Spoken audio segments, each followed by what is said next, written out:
My parents passed away when I was in my early 20s, so before I had my children. And so I would basically have conversations.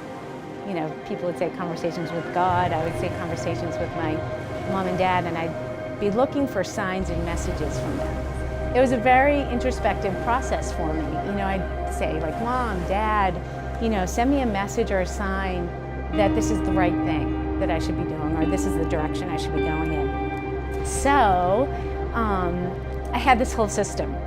A heart-shaped rock would be for my dad, and a piece of sea glass would be for my mom. And when I would find one, I would feel really like I was being supported and that was the right decision or direction to go in. And I would leave the beach that day and I'd think, wow, okay, I've got this, I can handle this. So yeah, those were the moments that I really felt something, you know, bigger than myself. But through this process, I realized that actually the answers lied within me. It wasn't like coming from something outside. There were no messages from somebody else. It was, you know, something that I already knew. I started noticing other people that were walking.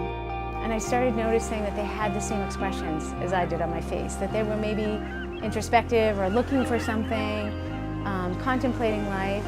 And I thought, huh. And one day when I was leaving for my walk, there was a Sharpie pen on the counter, and I picked it up and I was like, I stuck it in my pocket.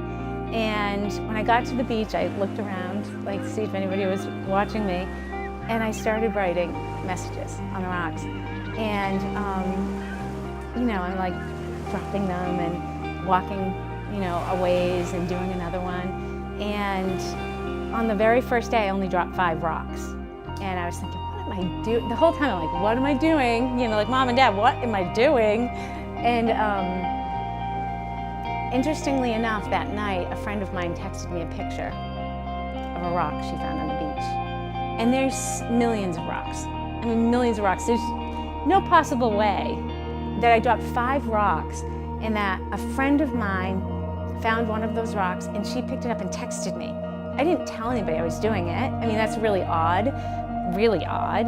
And I think maybe she might have recognized my handwriting and she knew I walked the beach every day, that beach.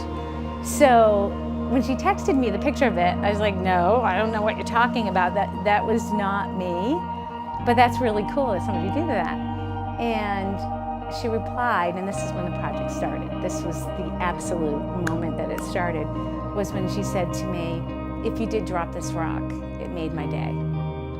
I was having a rough day and the message just meant so much.